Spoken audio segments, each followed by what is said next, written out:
আপনার কাছে প্রোটেকশন আছে? আসলে তো এখন নেই। আসলে তাড়াতাড়ি চলে এসেছি তো, তাই আর কি প্রোটেকশন নিয়ে আসতে পারিনি। তাড়াতাড়ি এসে পড়েছেন দেখে প্রোটেকশন নিয়ে আসবেন না, এটা কোনো কথা? আই এম রিয়েলি সরি, আমার ভুল হয়েছে।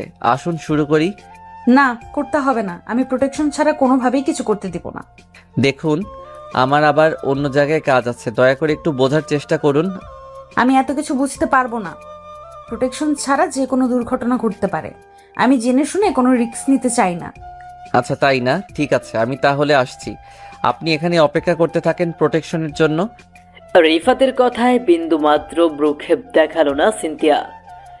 রিফাত সিনথিয়ার কোনো প্রতিক্রিয়া না দেখিয়ে নিজের বাইক স্টার্ট করে চলে যেতে নিল সিনথিয়ার সামনে থেকে। সিনথিয়ার রাস্তায় দাঁড়িয়েছিল। আসলে আজ সিনথিয়ার একটা ইন্টারভিউ ছিল। সিনথিয়া সকালবেলা দ্রুত ফ্রেশ হয়ে রেডি হয়ে বাড়ির নিচে এসে গাড়ির জন্য অপেক্ষা করতে লাগলো, কিন্তু কোনো গাড়ি পেল না। মিনিট মিনিট সময় পেরিয়ে যেতে যেতে সিনথিয়ার ইন্টারভিউতে যাওয়ার সময় চলে আসে। সিনথিয়া ভীষণ রকম চিন্তিত হয়ে পড়ে। রিফাত ঠিক সেই সময় নিজের বাইক নিয়ে অফিসে যাচ্ছে। দূর থেকে সিনথিয়াকে চিন্তিত দেখে রিফাত সিনথিয়ার সামনে এসে দাঁড়ায় আর লিফট দিতে চায়, কিন্তু রিফাতের কাছে এক্সট্রা হেলমেট না থাকায় রিফাতের সাথে যেতে সরাসরি না করে দেয় সিনথিয়া। রিফাত সিনথিয়াকে অনেকবার বোঝাতে চেষ্টা করে, কিন্তু সিনথিয়া রিফাতের কোনো কথাই শোনে না। রিফাত সিনথিয়ার দিক থেকে খানিক একটু দূরে চলে যাওয়ার পর আবারও বাইক ঘুরিয়ে সিনথিয়ার দিকে এগিয়ে আসে।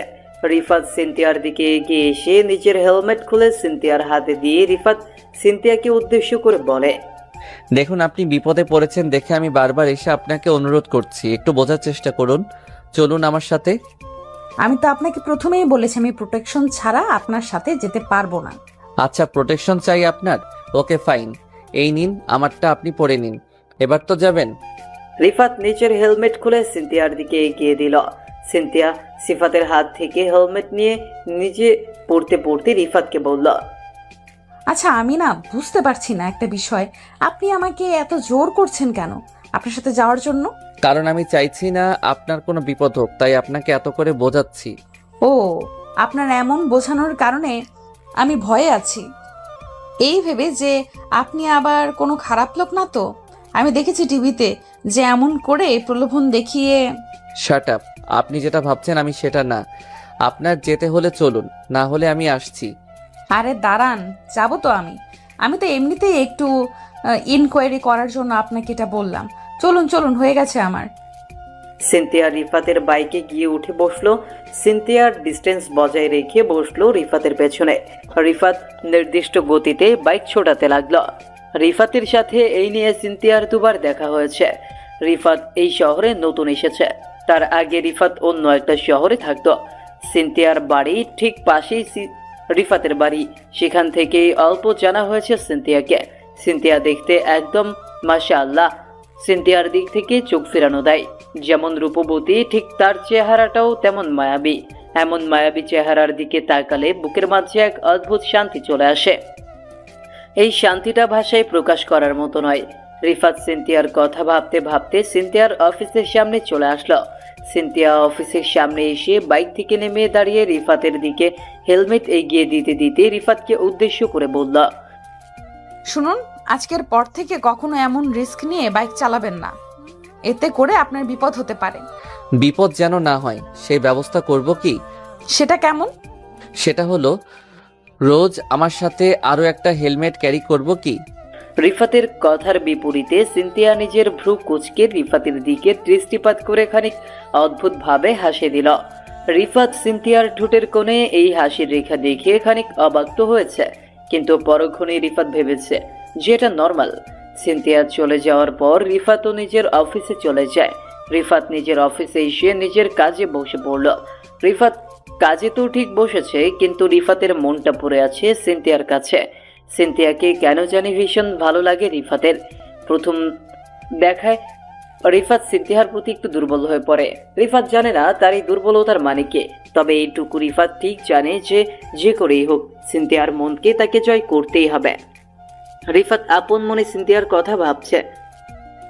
এমন সময় রিফাতের কলিগ মিস্টার রাকিব এসে রিফাতের কাঁধের উপর নিজের হাত রেখে রিফাতকে উদ্দেশ্য করে মুচকি হেসে বলে উঠল, কার কথা ভাবছিস রেফাত?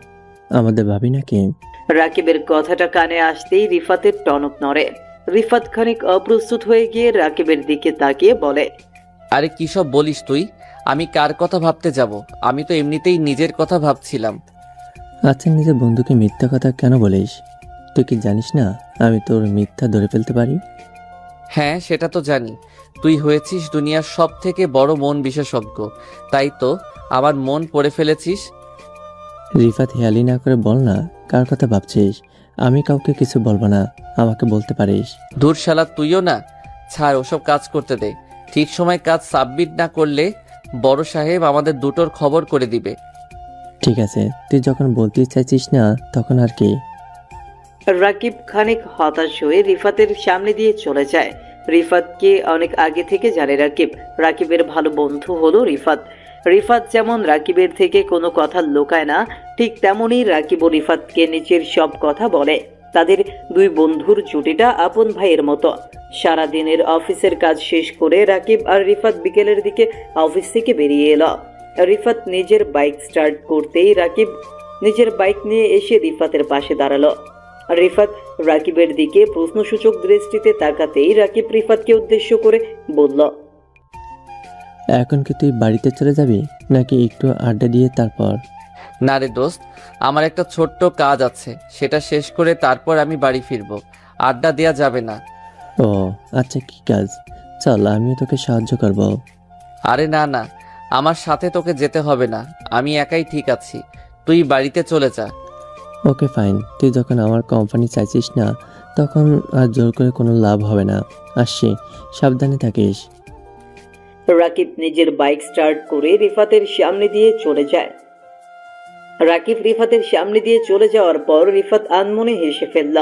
রিফাত রাকিবকে খুব ভালো করেই জানে। রাকিব তার কলিজার বন্ধু। রাকিব কখনো রিফাতকে একা ছাড়তে চায় না, আর এক কারণে রিফাতের সাথে রাকিব আসতে চেয়েছে।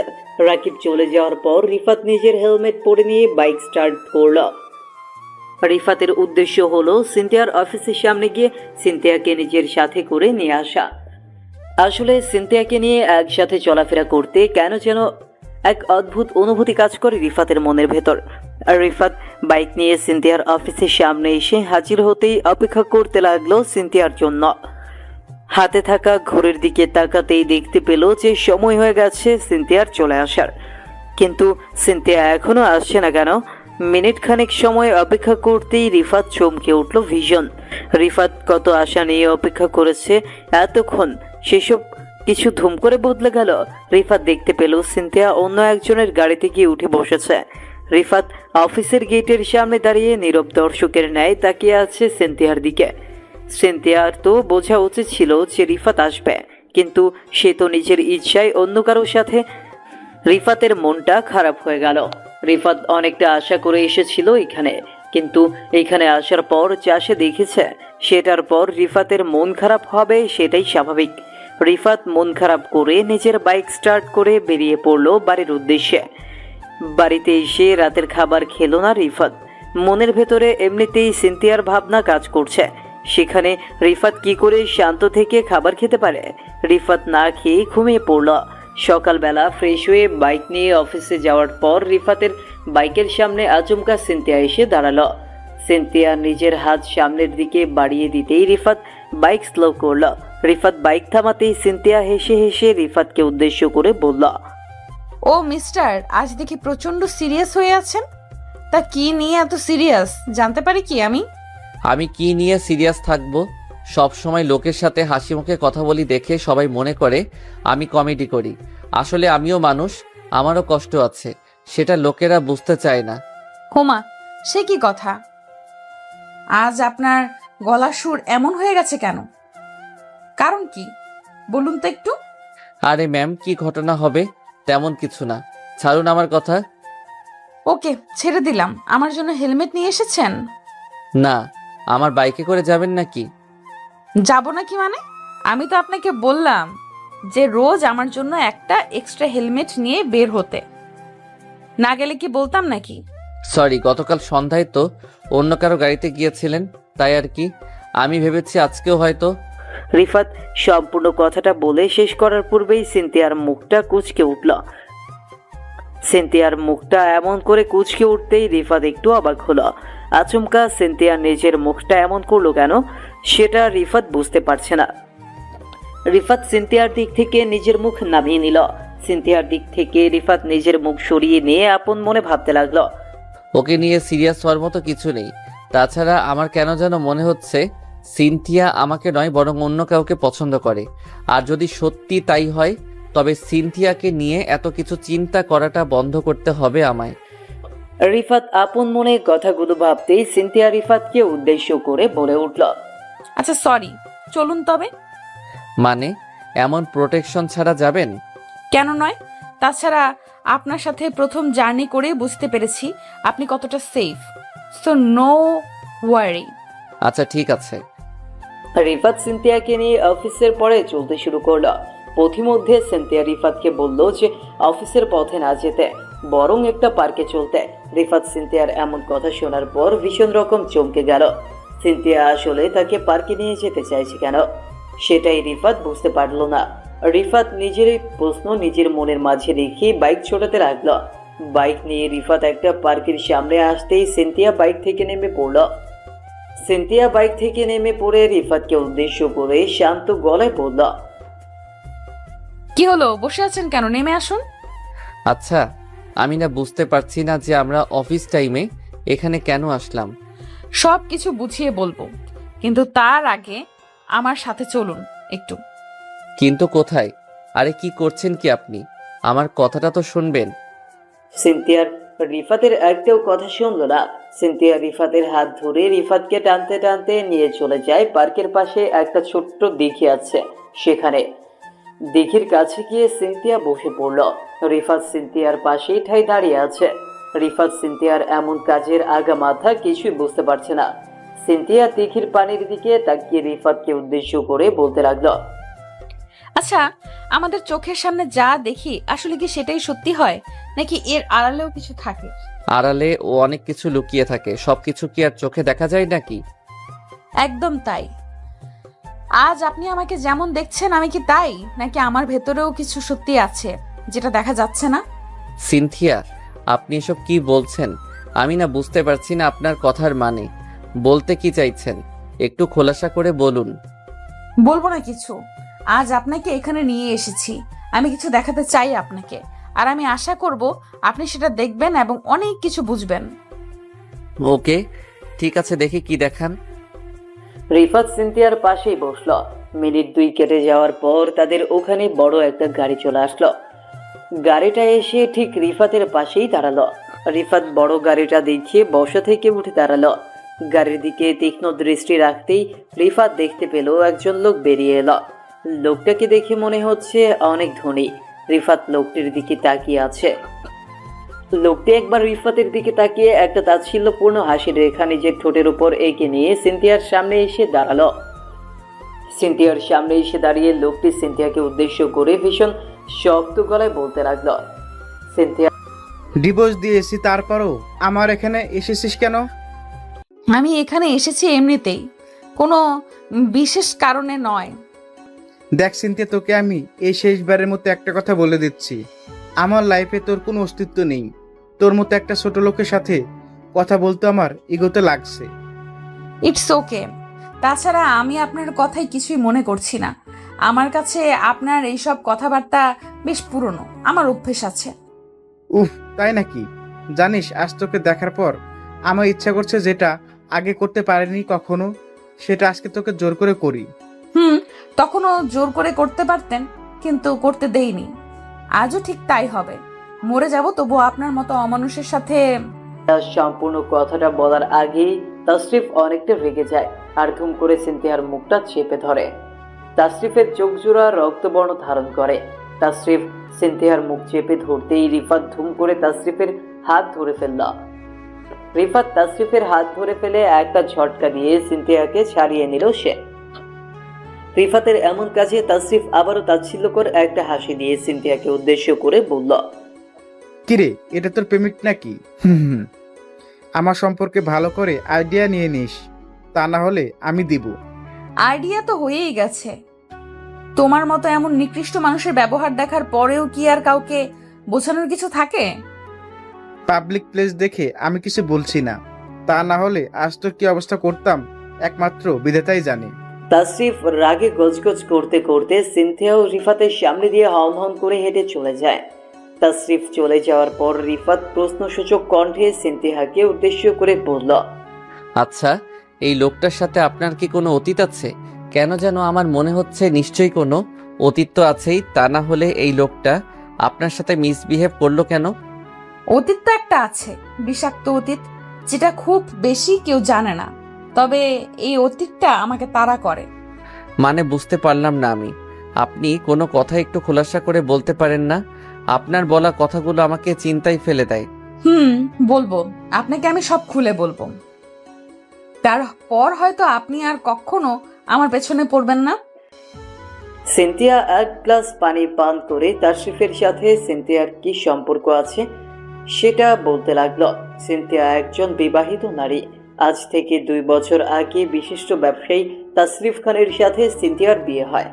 বিয়েটা হয়েছিল টাকা আর রূপের সাথে, মনুষ্যত্বের সাথে মনুষ্যত্বের নয়। সিনথিয়া মোটেও মন থেকে রাজি ছিল না এই বিয়েতে। এই বিয়েটা খানিক পরিবারের চাপেই হয়। বিয়ের পর সিনথিয়ার চোখের সামনে তাসরিফের আসল পরিচয় সামনে আসলো। প্রতিদিন তাসরিফ সিনথিয়াকে ভোগ করার জন্য এক প্রকার জোর করত, তবে সিনথিয়া বরাবর তাসরিফকে এড়িয়ে গেছে। সিনথিয়ার এমন আচরণে তাসরিফের ক্রোধ আরো প্রবলভাবে বাড়তে থাকে সিনথিয়ার উপর। আর একটা সময় সিনথিয়ার সাথে তাসরিফের ডিভোর্স হয়ে যায়। সিনথিয়া বরাবরই তাসরিফের থেকে একটু ভালোবাসা পেতে চাইতো, কিন্তু তাসরিফ কখনো সিনথিয়াকে ভালোবাসা তো দূর, অবহেলা অপমান ছাড়া আর কিছুই করেনি। সিনথিয়ার গায়ে এমন কোনো দিন ছিল না যে তাসরিফ হাত তুলেছে। তাসরিফের হাতে মার খেতে খেতে সিনথিয়াও হাঁপিয়ে উঠেছিল। অতঃপর তার জীবনে নেমে আসলো মুক্তি। সিনথিয়ার মুক্তিটা যদিও অন্য সকলের কাছে, ইনফ্যাক্ট সমাজের কাছে সিনথিয়াকে হয়তো অতি ছোট করে দিয়েছিল, তবে নিজের জীবন বাঁচানোটা ফরজ হয়ে গিয়েছিল সিনথিয়ার। সিনথিয়া এক এক করে নিজের জীবনের বিষাক্ত অতীতটা রিফাতকে একে একে বলল।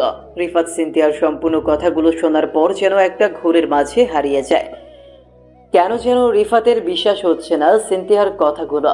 রিফাত সিনথিয়াকে একজন অবিবাহিত মেয়ে ভেবেছে, কিন্তু তার ভাবনাগুলো আজ এক ঝটকায় মিথ্যা হয়ে গেল। রিফাত নিশ্চুপ হয়ে আছে। সিনথিয়া নিজের কথা শেষ করে রিফাতের দিকে দৃষ্টিপাত করতেই দেখতে পেল রিফাত চুপ হয়ে গেছে। রিফাতের এমন করে নিশ্চুপ হয়ে যাওয়াটা স্বাভাবিক।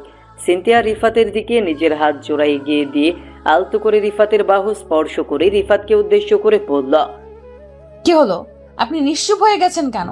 কিছু বলবেন না? না, ভাবছি আসলে কি বলা যায়। আমি জানি আপনি কি ভাবছেন। হয়তো আপনি কখনো কল্পনাও করতে পারেননি যে আমি এমন কিছু এসব কথা বলবো। আসলে সত্যি বলতে আপনার জীবনের এই সব ঘটনা শোনার জন্য আমি প্রস্তুত ছিলাম না।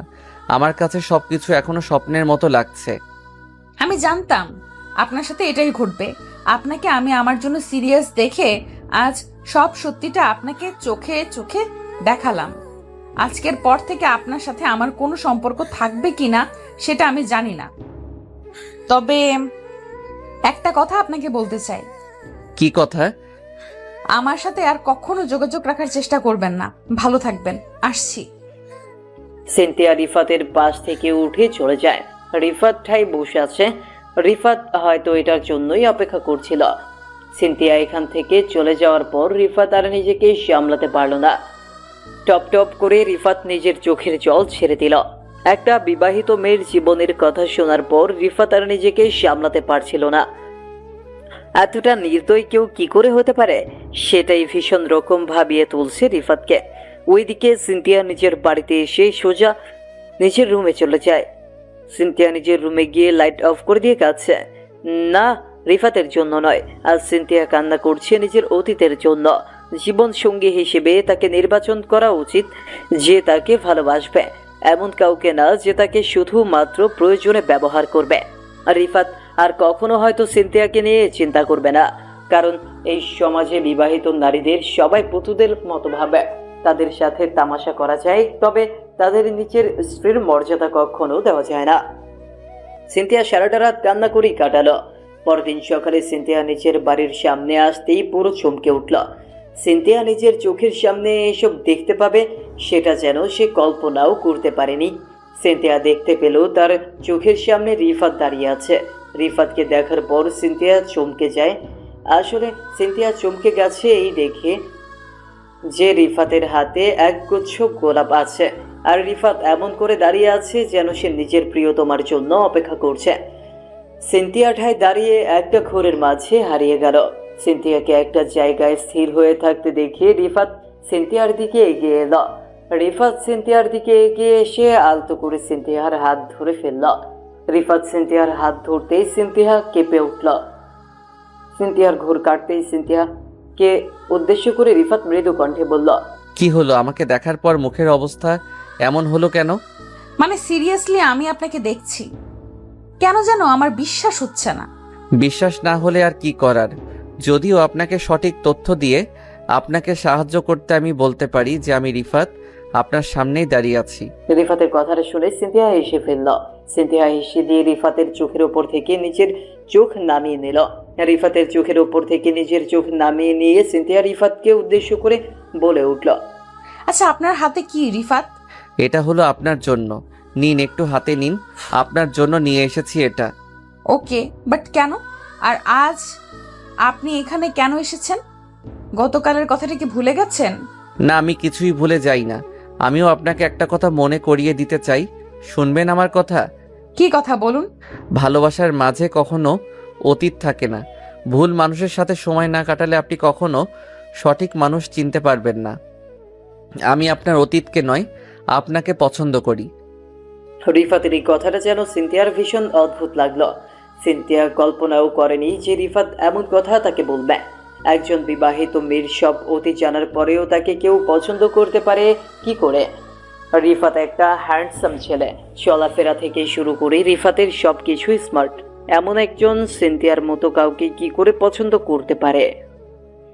সবকিছুই সিনথিয়ার কাছে কল্পনা কল্পনা লাগছে। সিনথিয়া নীরব হয়ে যেতেই রিফাত সিনথিয়াকে উদ্দেশ্য করে একটু শান্ত গলায় বলল, অতীত নিয়ে যদি পড়ে থাকেন তবে কখনো জীবনের সামনের দিকে এগোতে পারবেন না। জীবনে এগোতে হলে সামনের দিক নিয়ে ভাবতে হবে, অতীত নিয়ে নয়। সেটা তো ঠিক, তবে কিছু কিছু জিনিস হয় মন থেকে মুছে দেওয়ার চেষ্টা করলেও কেন যেন মন থেকে মুছে ফেলা যায় না। চেষ্টা করলেই সব হয়, আপনি চেষ্টা করুন, সব সম্ভব। ওকে, ঠিক আছে, চেষ্টা করব। এখন চলুন অফিসে যাই। রিফাত সিনথিয়াকে নিয়ে বাইক স্টার্ট করলো। আজ সিনথিয়া প্রতিদিনের ন্যায় রিফাতের পেছনেই বসে আছে ঠিক, তবে আজকের বিষয়টা অন্য দিনের মতো নয়। আজ সিনথিয়া রিফাতের দিকে একটু এগিয়ে এসে রিফাতের কোমর জড়িয়ে ধরেছে। এই প্রথম সিনথিয়া রিফাতকে জড়িয়ে ধরেছে। সিনথিয়া রিফাতকে জড়িয়ে ধরতেই রিফাতের সারা শরীর শিউরে উঠল। রিফাত কল্পনাও করেনি যে সিনথিয়া তাকে এমন করে জড়িয়ে ধরতে পারে।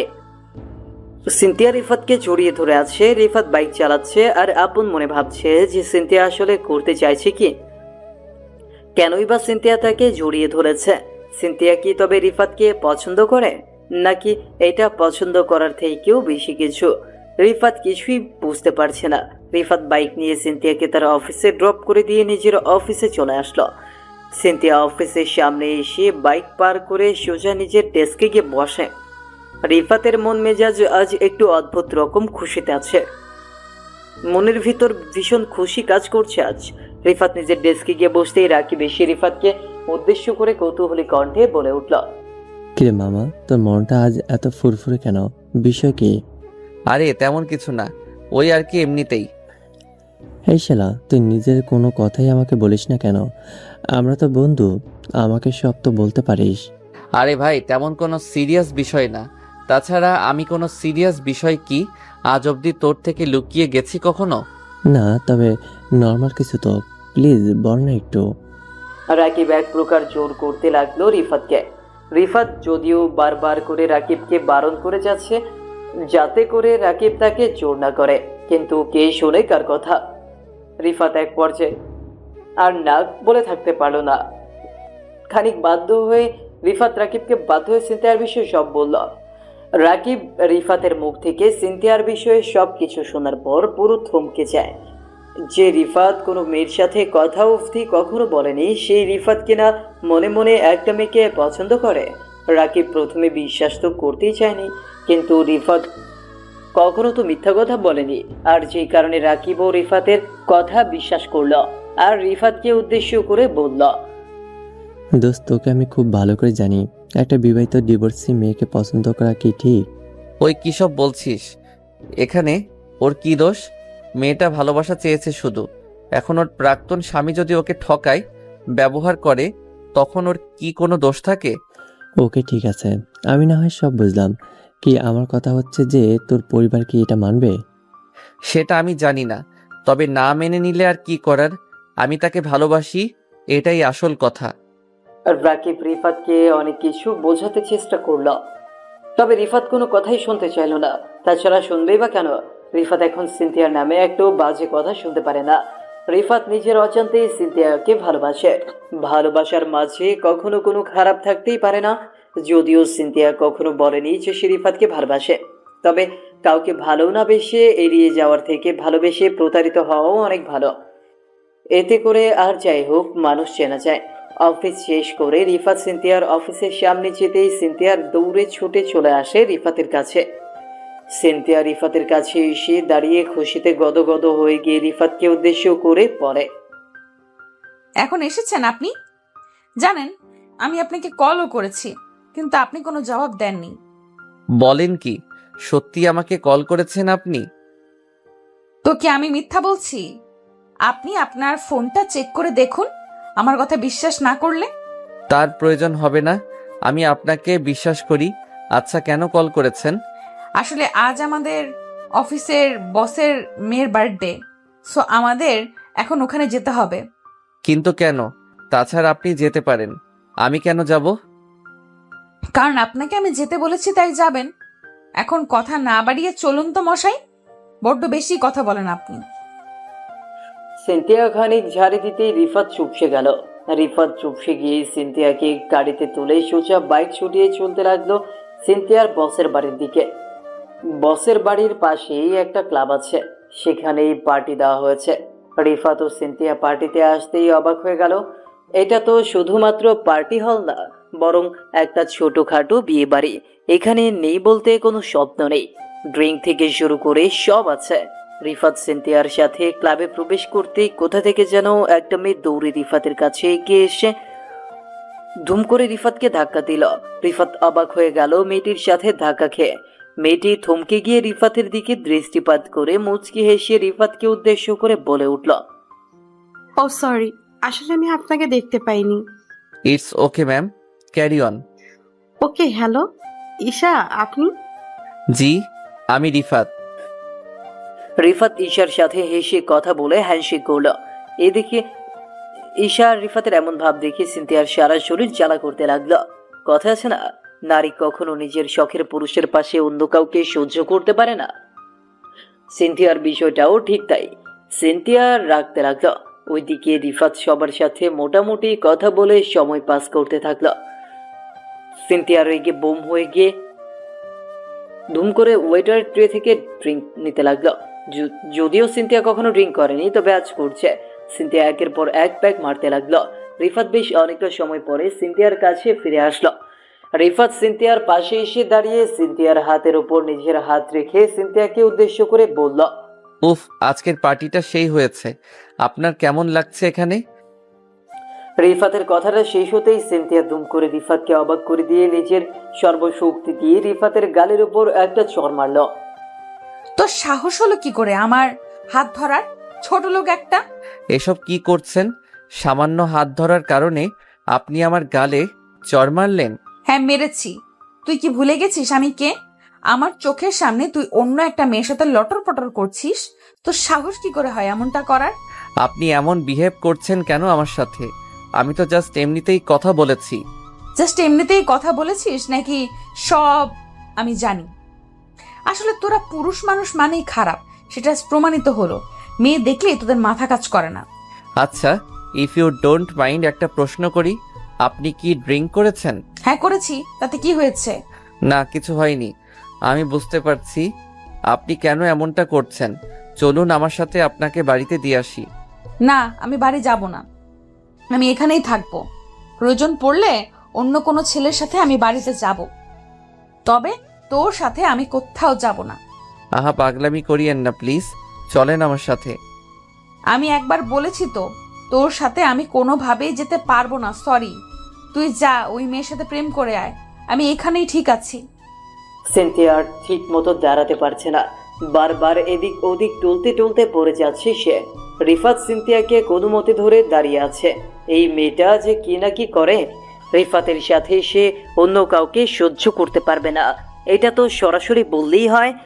তা না বলে সে কিনা ড্রিঙ্ক করতে শুরু করে দেয়, আর নেশায় বোধ হয়ে জানোই তাই বলে। এটা কি কোনো দিক দিয়ে ঠিক কাজ? রিফাত সিনথিয়াকে ধরে কোনো মতে বুঝিয়ে শুনিয়ে সোফার উপর বসিয়ে দিল। সিনথিয়া রিফাতের সাথে সোফার উপর বসতেই রিফাতের বুকের সাথে নিজের মাথা এক করে নিল। রিফাতের বুকের উপর মাথা রেখে সিনথিয়া পরম শান্তি অনুভব করতে লাগলো। রিফাত ও সিনথিয়ার মাথাটা নিজের বুকের সাথে চেপে ধরে আছে শক্ত করে। 2 মিনিট এমন করে কেটে যাওয়ার পর আচমকা সিনথিয়া বমি করতে লাগলো। রিফাতের সারা শরীর বমিতে মাখিয়ে দিল সিনথিয়া। রিফাত সিনথিয়াকে থামাতে গিয়েও পারল না, সিনথিয়া এক নাগারে বমি করেই যাচ্ছে। রিফাত কোনো উপায় না দেখে সিনথিয়াকে বমি করতে দিল। বমি করা শেষ হতেই সিনথিয়ার খানিক জ্ঞান ফিরল। সিনথিয়া রিফাতের দিকে চোখ সারাবড়া করে তাকিয়ে বলল, আই এম রিয়েলি সরি, আমি আসলে খেয়াল করতে পারিনি, প্লিজ আপনি আমাকে। আরে ঠিক আছে, আপনি এখন ঠিক আছেন কিনা সেটা বলুন। আমি ঠিক আছি। আপনি আমার জন্য সত্যি অনেক করেছেন, আপনার কাছে আমি ঋণী। আপনাকে না আমি বলেছি এসব কথা বলবেন না, আমি আপনার জন্য এসব করেছি কারণ আমার দায়িত্ব এটা। আপনি একটু শান্ত হয়ে বসুন, আমি ফ্রেশ হয়ে আসছি। রিফাত ফ্রেশ হবার কথা বলে সিনথিয়াকে সোফার উপর বসিয়ে রেখে চলে যেতে নিল ফ্রেশ হতে। ওইদিকে সিনথিয়া রিফাতের দিকে খানিক অদ্ভুত দৃষ্টিতে তাকিয়ে আছে। মনে হচ্ছে সিনথিয়া রিফাতকে এখন খেয়ে ফেলবে। রিফাত সিনথিয়ার পাশ থেকে উঠে দাঁড়াতেই সিনথিয়া ধুম করে রিফাতের হাত একটা হ্যাঁচকা টান দিয়ে রিফাতকে নিজের কাছে টেনে নিল। রিফাত সিনথিয়ার দিকে কৌতূহলী দৃষ্টিতে তাকাতেই সিনথিয়া রিফাতকে অবাক করে দিয়ে ধুম করে রিফাতের ঠোঁট জোড়া নিজের দখলে নিয়ে নিল। রিফাত সিনথিয়ার এমন কাজে পুরো থ হয়ে যায়। কিছু বুঝে ওঠার আগেই তার সাথে এমন কোনো ঘটনা ঘটে যাবে, সেটা যেন রিফাতের কল্পনাতেও অতীত ছিল। মিনিট খানেক চুমু খাওয়ার পর সিনথিয়া রিফাতের ঠোঁট জোড়া ছেড়ে দিল। রিফাত ও সিনথিয়াকে কিছু না বলে চলে যায় ফ্রেশ হয়ে নিতে। ফ্রেশ হয়ে এসে রিফাত সিনথিয়াকে তার বাড়িতে ছেড়ে আসলো, আর নিজের বাড়ি এসে রিফাত একটা লম্বা ঘুম দিল। সকালবেলা সিনথিয়া রিফাতের বাড়ি এসে রিফাতকে ডাকতে লাগলো। রিফাত ঘুম ঘুম চোখে নিচের রুমের বাইরে আসতেই সিনথিয়া রিফাতকে উদ্দেশ্য করে বলল, আচ্ছা, তো লেট করে কেউ ঘুম থেকে যদি ওঠে তবে তাকে কি করতে হয়? কি আর করার, তাকে নিজের মতো করে ঘুমিয়ে থাকতে দিতে হবে আর কি। আমি তোমাকে ঘুমিয়ে থাকতে দিব না জান। তো কি করবে, আমার ঘুমের সাথে যুদ্ধ করবে নাকি? আর যুদ্ধ? তোমার সাথে যুদ্ধ করে কি আর আমি জিতে যেতে পারবো? তাছাড়া কুমিরের উপর দা পড়ুক, তাছাড়া কুমড়োর উপর দা পড়ুক বা কুমড়ো দার উপর এসে পড়ুক, কাটতে তো সব কুমড়োকেই হয়, তাই না? আচ্ছা সিনথিয়া, আমি না তোমার কথার মানেটা বুঝতে পারলাম না, একটু পরিষ্কার করে বলো। সব কথা বলে না হৃদয়, কিছু কথা বুঝে নিতে হয়। সিনথিয়ার কথা শুনে রিফাতের টনক নড়ে। সিনথিয়া হঠাৎ করে কুমড়ো আর দা কোথায় পেল সেটাই তো রিফাত বুঝতে পারছে না। রিফাত নিজের ভ্রু কুঁচকে সিনথিয়ার দিকে তাকিয়ে কৌতূহলী কণ্ঠে বলল, আচ্ছা তুমি দা আর কুমড়ো কোথায় পেয়েছো? আমি না ঠিক শুনতে পারিনি তখন।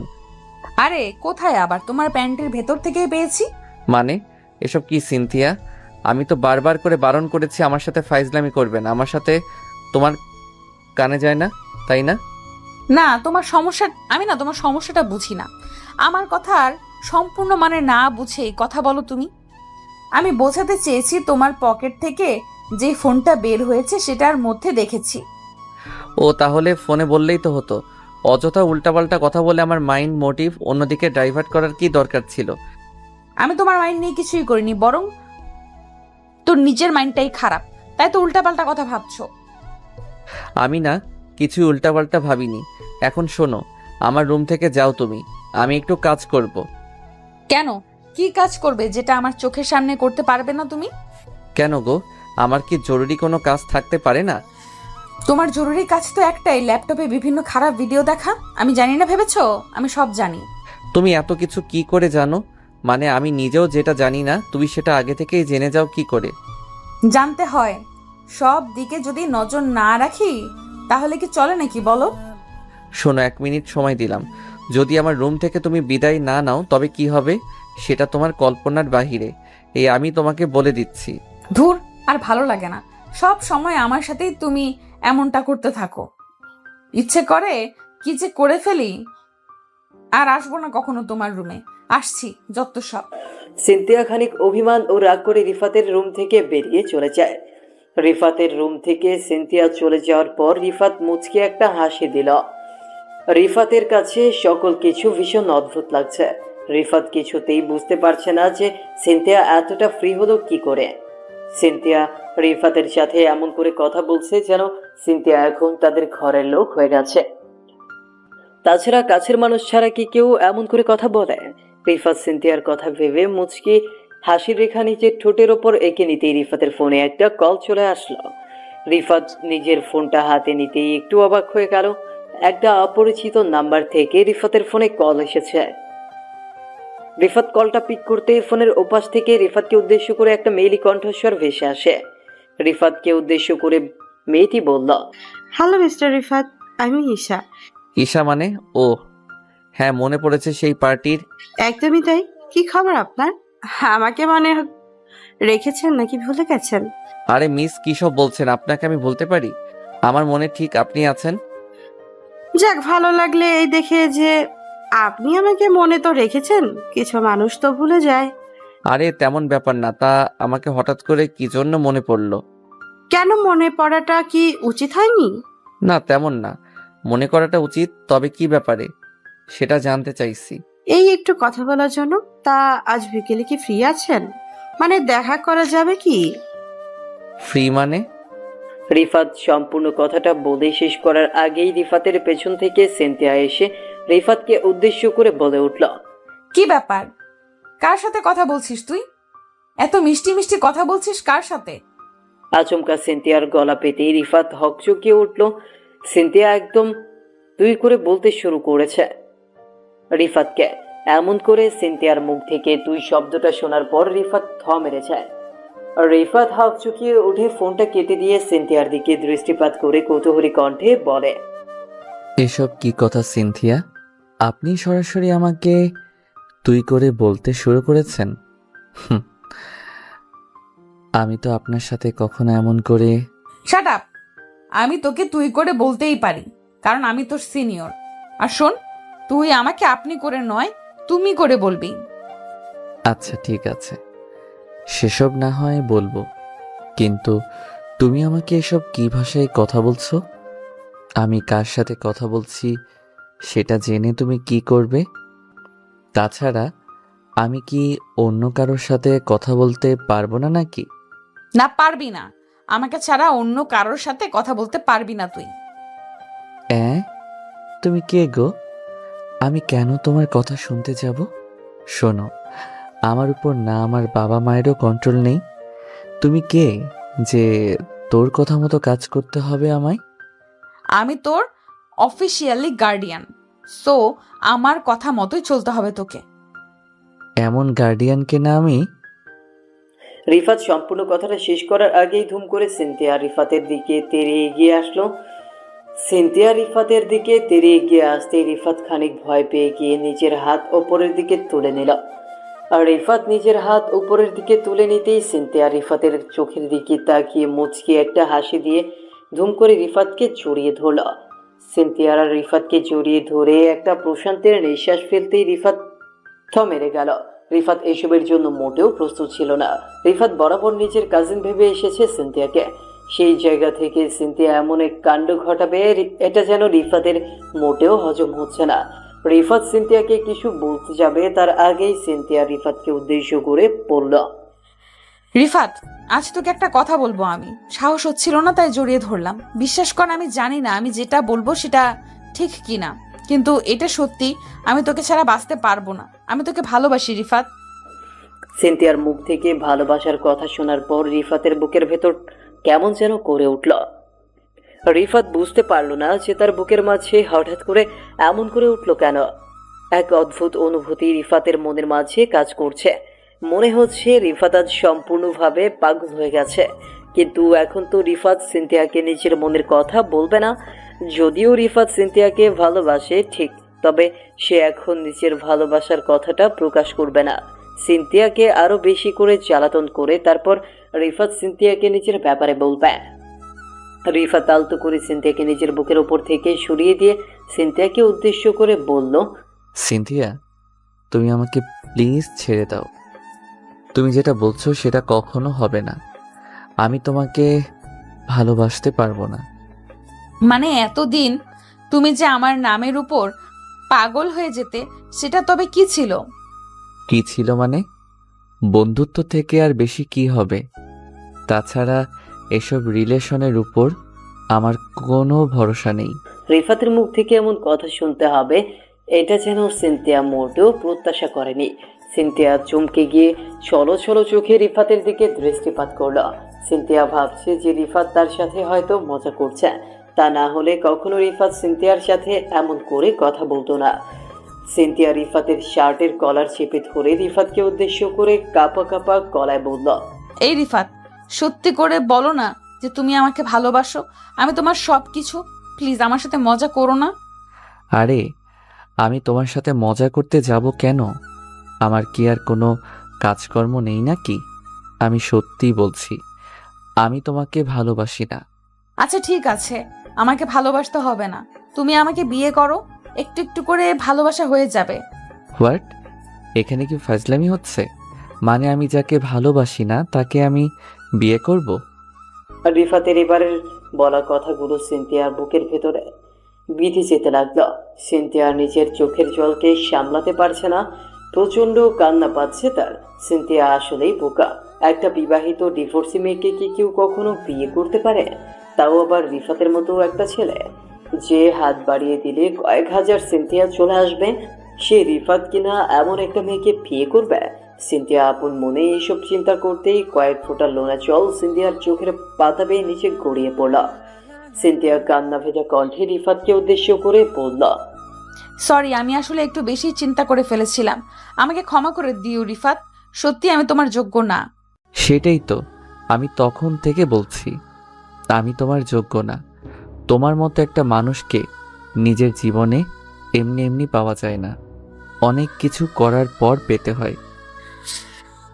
ক্ষমা করে দিও আমায়, আর কখনো তোমার সামনে আমি অধিকার দেখাতে আসবো না। ভালো থেকো। সিনথিয়া কান্না করতে করতে রিফাতের রুম থেকে বেরিয়ে যেতে লাগলো। সিনথিয়ার চোখের কোণে লোনা জল দেখার পর রিফাতের হয়তো খারাপ লাগছে মনে, তবে একটা দিক দিয়ে বড্ড হাসি পাচ্ছে। রিফাত সিনথিয়াকে একবারও বলেনি যে তাকে তার প্রয়োজন নেই বা তাকে সে চায় না। রিফাত বলেছে সিনথিয়া যোগ্য সে নয়, ওইদিকে সিনথিয়া শুনেছে যে রিফাতের যোগ্য সে নয়। রিফাত সিনথিয়ার রুম থেকে বেরিয়ে যেতে নিতেই রিফাত ধুম করে সিনথিয়ার হাত ধরে ফেলল। আর রিফাত হাত ধরে ফেলতেই সিনথিয়া থমকে দাঁড়ালো। সিনথিয়া থমকে দাঁড়াতেই রিফাত সিনথিয়াকে উদ্দেশ্য করে বলল, পাগলি, নিজের জীবনের থেকেও বেশি ভালোবাসি তোমায়। সারা দিন পাগলের মতো তোমার পেছনে কি আমি এমনিতেই পড়ে থাকি নাকি? তাহলে তখন বললে কেন যে আমাকে তুমি ভালোবাসো না? কারণ আমি দেখতে চেয়েছি আমার জান পাখিটা আমায় কতটা লাভ করে।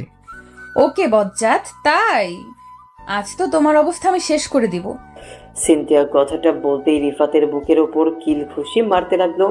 রিফাত সিনথিয়ার এমন কিল ঘুষি খেয়ে ভীষণ শব্দ করে হাসতে লাগলো। অতঃপর আর কি, রিফাত আর সিনথিয়ার মাঝে থাকা ভুল ভাবনাটা মিথ্যা হয়ে গেল, আর রিফাত সিনথিয়া তাদের ভালোবাসায় এক হয়ে গেল। রিফাত সিনথিয়াকে নিজের আপন করে নিতে সেই দিনই সিনথিয়াকে বিয়ে করে নেয়। ভালোবাসা সর্বদা পূর্ণতা পেতে চায়।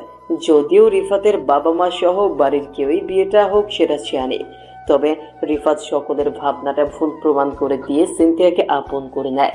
এই দুষ্টু, তুমি তো ঠিক মতো জোর দিয়ে কোনো কিছুই করতে পারো না। কোথায়? আমি তো সবসময় জোর দিয়েই করি চান। কোথায় দাও? সব সময় তো আমাকে অতৃপ্তই রাখো। ও মা, সে কি কথা? ঠিক আছে, এখন থেকে তোমাকে একদম পারফেক্টভাবে তৃপ্ত করব। ইস, ঢং। প্রতিবার এই এক কথাই বলো তুমি, দিন শেষে তোমার জোর কমে যায়। শুধু তো আমার জোর কমে যায়, তোমার কমে না, তাই না? আমার জোর লাগবে কেন? আসল খেলা তো তোমার, আমার কি কাজ? পুরুষ হয়েছি বলে এখন সবকিছু আমাকেই সামলাতে হবে। তুমি যেন মেয়ে হয়ে কিছুই পারবে না। না, পারবো না। ভালো কিছু হলে সেটার ক্রেডিট আমার, আর খারাপ হলে সেটার ক্রেডিট তোমার, বুঝলে? বুঝেছি। এই সাধারণ কথা বিয়ের পরে বুঝবো না তা কি করে হয়? এই তো ভালো ছেলে। ভালো স্বামীরা কখনো তর্ক করে না, বুঝলে? বুঝেছি। এবার আমাকে একটু নিজের জোর দেখাতে দাও, আমিও দেখি কতটা জোর দিয়ে খেলা করতে পারি। রিফাত দুষ্টু একটা হাসি রেখা নিজের ঠোঁটের ওপর এঁকে নিয়ে কথাটা বলল। রিফাতের ঠোঁটের ওপর দুষ্টু হাসির রেখাটা দেখে সিনথিয়া খানিক অবাক হলো। ব্যালকনিতে চাঁদের আলোর নিচে দুজন পাশাপাশি বসে গল্প করছিল এতক্ষণ। কথায় কথায় সিনথিয়া রিফাতকে দুষ্টুমি করে নানা ধরনের কথা বলতে থাকলো। সিনথিয়া কিন্তু রিফাত সেই কথার অন্য মানে বের করে কথা বলতে শুরু করে দেয়। সিনথিয়া রিফাতের চোখের দিকে তাকিয়ে খানিক ঝাড়ি দিয়ে বলে উঠল, এই ফাজিল, কিসের মধ্যে কি বলছো? আমি তোমাকে জোর দিয়ে অন্য কাজ করার কথা বলেছি, ওসব না। হোয়াট? তুমি অন্য সব কাজের কথা বলেছ, আর আমি তো... হয়েছে, বুঝতে পেরেছি। তোমার মাইন্ডটাই এমন। আমি কি সেটা জানি না নাকি? এই পাগলি, আমার মাইন্ড নিয়ে কথা বলো না। তুমি এমন করে বলো তো, তাই আমি ওটা ভেবেছি। আমি কিছু বললেই তো তোমার কাছে সেটা আদর রিলেটেড হয়ে যায়। আমি সত্যি আর পারি না তোমাকে নিয়ে। সিনথিয়া রিফাতের উপর খানিক রেগে গিয়ে রিফাতকে ঝাড়ি মেরে কথাগুলো বলে। সিনথিয়ার প্রতিটা কথার মাঝে রিফাত ডাবল মিনিং খোঁজে। রিফাতের এসব করা আচরণগুলো নিয়ে প্রায় রোজ রিফাত আর সিনথিয়ার মাঝে ঝগড়া চলে, তবে সেটা রোমান্টিক ঝগড়া। সিনথিয়া আজও রিফাতের উপর অভিমান করেছে। সিনথিয়া অভিমান করে ব্যালকনি থেকে উঠে ড্রেসিং টেবিলের সামনে এসে বসে নিজের চুল ঠিক করতে লাগলো। রিফাত সিনথিয়াকে এমন করে রেগে যেতে দেখে ভাবলো সিনথিয়ার রাগ ভাঙাতে হবে এখন। সিনথিয়া বেশি রেগে গেলে সিনথিয়ার রাগ ভাঙানো অসম্ভব হয়ে পড়বে। রিফাতও ব্যালকনি থেকে সোজা চলে আসে সিনথিয়ার কাছে। রিফাত সিনথিয়ার কাছে এসে সিনথিয়ার পেছনে দাঁড়ায়। সিনথিয়া আয়নাতে রিফাতকে দেখে ভ্রু কুঁচকে বলে উঠল, কি হয়েছে? এখন আবার এখানে আসছো কেন? কেন আবার? আমার বউ যেখানে যাবে আমিও তো সেখানেই যাব, তাই না? একদম না। আমি তোমার পাশ থেকে উঠেছি তোমার সাথে প্রেম করার জন্য নয়, বরং তোমার থেকে দূরে থাকার জন্য। আমার থেকে দূরে কি সত্যি থাকতে পারবে তুমি? কেন পারবে না? তোমার থেকে দূরে থাকা অনেক সহজ, বুঝলে? আচ্ছা, তাই নাকি? দেখি কত সহজ আমার থেকে দূরে থাকা। রিফাত নিজের বলা কথাটা শেষ করতেই সিনথিয়াকে পেছন থেকে আলতো করে জড়িয়ে ধরল। সিনথিয়া রিফাতের এমন কাজে খানিক বিরক্ত ভাব দেখিয়ে রিফাতের হাত থেকে নিজেকে ছাড়িয়ে নিতে চেষ্টা করে, কিন্তু রিফাত তো কোনো কথাই শুনছে না। শক্ত করে সিনথিয়াকে নিজের বুকের সাথে লেপ্টে নিয়েছে সে। সিনথিয়া রিফাতকে এত শক্ত করে জড়িয়ে ধরেছে যে সিনথিয়া নিজেকে 1 ইঞ্চিও নড়াতে পারছে না। রিফাত সিনথিয়ার কানের কাছে নিজের মুখ নিয়ে এসে তাকে উদ্দেশ্য করে ফিসফিস করে বলল, এই পাগলি, এত রেগে যাও কেন? আমি তো তোমার সাথে একটু করে ফাইজলামি করি। এই ফাইজলামির জন্য কি কেউ এতটা রাগ করে? তুমি না সত্যি একটা বদলোক। সিস্টেম ভালো বোঝো। আমাকে একটু অভিমান করেও থাকতে দিবে না তুমি। আমার উপর অভিমান করাটা কি এত সহজ নাকি? আমার উপর তুমি অভিমান করতেই পারবে না। হয়েছে। এখন যাও তো, গিয়ে একটু ঘুমিয়ে নাও। সকালে তাড়াতাড়ি উঠতে হবে, অনেক কাজ আছে আমার। আজ্ঞে না, আমি এখন ঘুমাতে পারবো না, আমার ঘুম আসবে না। ওমা, কেন ঘুম আসবে না?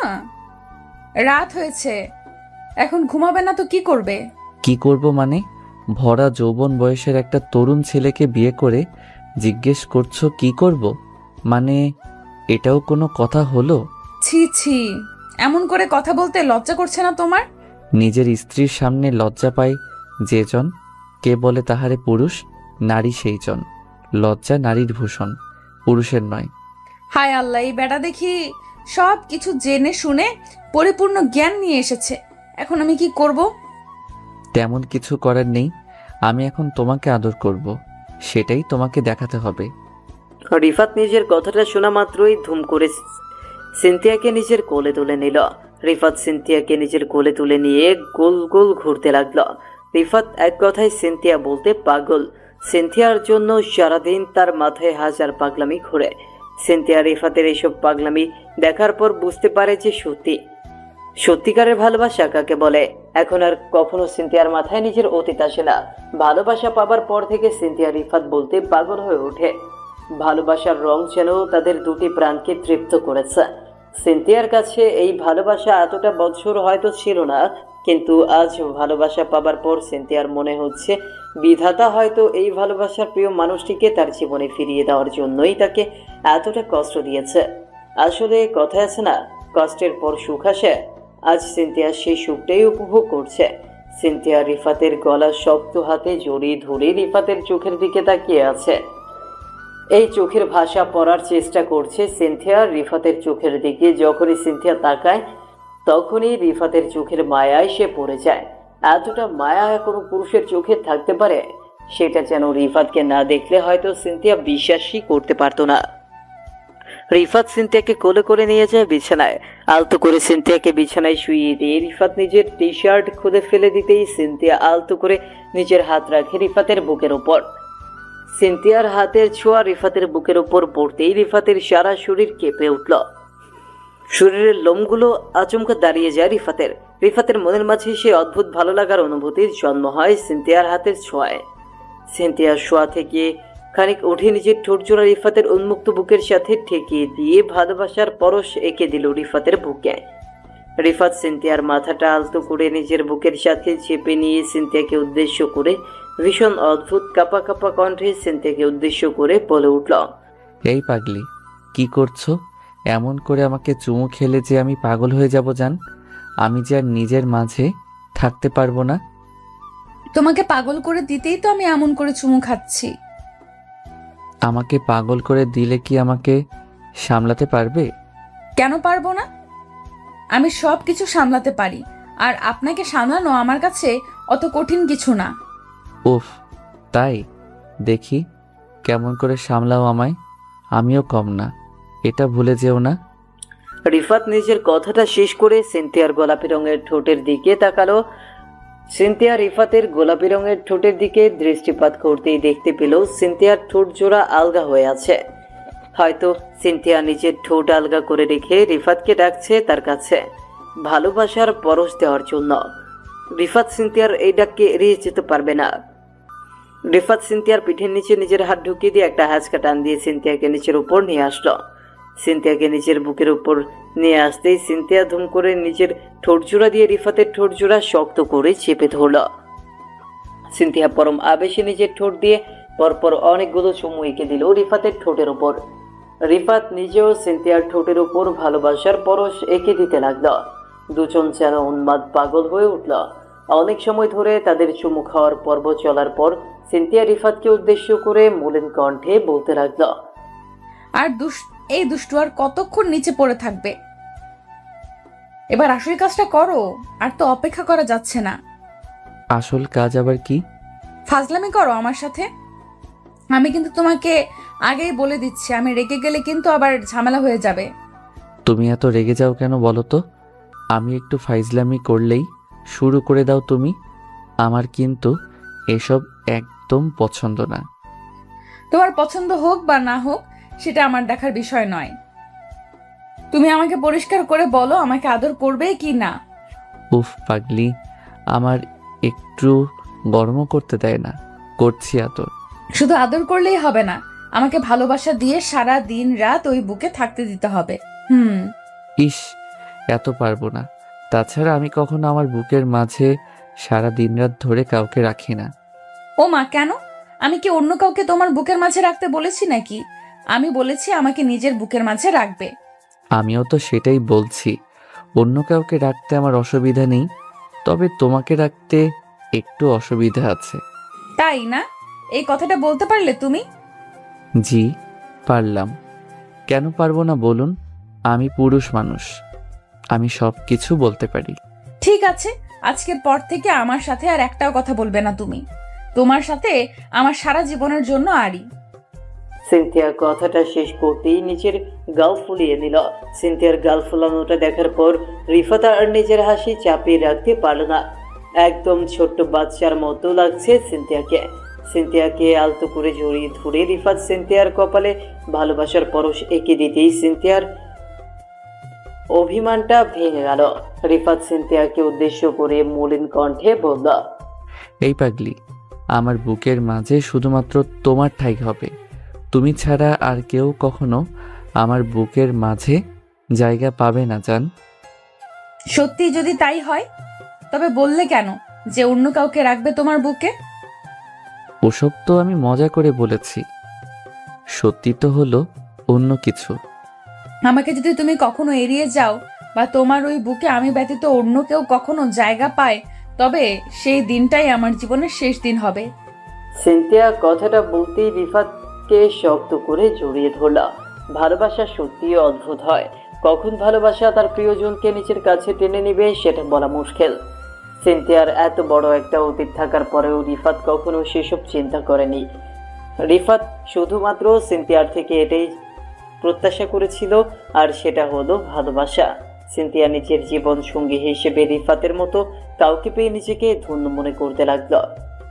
সত্যি রিফাতের মতো আর কেউ হয় না। রিফাত যেমন পাগলের মতো ভালোবাসতে পারে, ঠিক তেমন সারাটা জীবন বুকের মাঝে আগলে রাখতেও সে শেখে। রিফাত সিনথিয়াকে সারা রাত ধরে আদর করলো।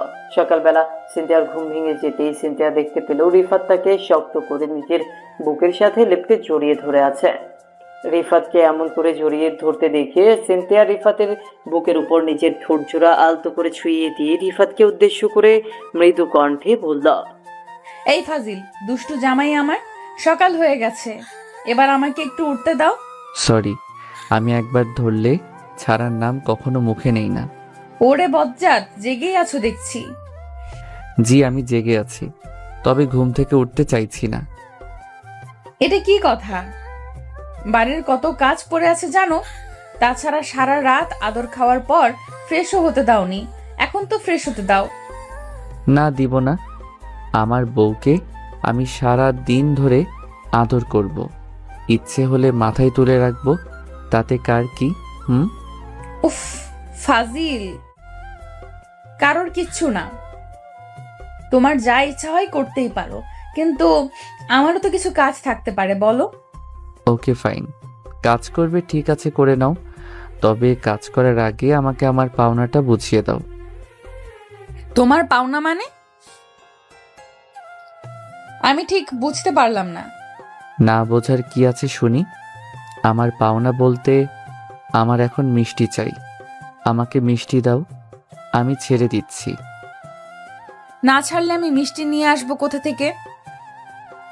উফ, আমি কোন মিষ্টির কথা বলছি সেটা কি তুমি বুঝতে পারছো? আমি তোমার ঠোঁটের মিষ্টির কথা বলছি। মানে সব কিছু তোমাকে একদম খুলে খুলে বলতে হবে, তা না হলে বুঝবে না। মানে সারা রাত আদর করে খাওয়ার পরেও এখন তোমার মিষ্টি খেতে ইচ্ছে করছে? এটা কিন্তু ঠিক না রিফাত, আমি কিন্তু সত্যিই এখন তোমার উপর রেগে যাব। তুমি রাগ করেও কোনো উপায় নেই, আমার এখন চাই মানে চাই। আচ্ছা যদি না দেই তখন কি করবে? তখন আর কি, জোর করে আদায় করব। তুমি তো জানোই আমি ভালো জোর করতে পারি। উফ বজ্জাত একটা। আচ্ছা চোখ বন্ধ করো, আমি দিচ্ছি, কিন্তু একটা শর্ত, চোখ খুলতে পারবে না। ওকে, খুলবে না, তাড়াতাড়ি দাও। রিফাত সিনথিয়াকে বিশ্বাস করে নিজের চোখ বন্ধ করলো, আর সিনথিয়া কোমরের উপর আলতো করে নিচের হাত রাখলো। সিনথিয়া আপন মনে একটা দুষ্টু বুদ্ধি আটলো আর কৌশলে রিফাতের হাত নিজের কোমরের উপর থেকে সরিয়ে নিল। সিনথিয়া রিফাতের হাত নিজের কোমরের উপর থেকে সরিয়ে নিতেই আচমকা ছো মেরে রিফাতের কাছ থেকে উঠে দৌড়ে সে পালিয়ে গেল। রিফাত এইসবের জন্য মোটেও প্রস্তুত ছিল না। রিফাত চোখ মেলে তাকানোর পর সিনথিয়াকে কোথাও দেখতে পেল না। সিনথিয়াকে এমন করে ধোকা দিতে দেখে রিফাত খানিক বোকা বনে গিয়ে হেসে ফেলল। সত্যি সিনথিয়া হলো মহাদুষ্ট। রিফাতের থেকেও কয়েকগুণ বেশি ফজল হলো সিনথিয়া। রিফাত বিছানায় শুয়ে আরো কিছু সময় কাটাতেই রাকিব মানে রিফাতের বন্ধুর কল আসলো। রিফাত কলটা পিক করতেই রাকিব রিফাতকে উদ্দেশ্য করে বলল, শালা, নিজের পছন্দের মানুষটিকে নিজে করে পাওয়ার পরে আমাকে ভুলে গেছিস? আরে ধুর, আমি কখনো তোকে ভুলতে পারি? হয়েছে, সব জানা আছে আমার। এখন বল ভাবি কোথায়? সিনথিয়া তো বাহিরে গেছে। কেন রে? আসলে আমি অনেক ভেবে দেখলাম এবার আমাকেও বিয়েটা করতে হয়, তাই আজ সন্ধ্যা একটা আয়োজন করেছি। তোরা দুজনে আসবি কিন্তু। ঠিক আছে, আমরা আসবো ভাই। রিফাত রাকিবের সাথে বেশ কিছু সময় ধরে কথা বলল। অতঃপর সন্ধ্যায় রাকিবের বিয়ের কথা পাকা করতে সিনথিয়া ও রিফাত চলে যায়। সিনথিয়া আজ অনেক খুশি, কারণ যে তার ভালোবাসার প্রিয় মানুষকে নিজের আপন করে পেয়েছে।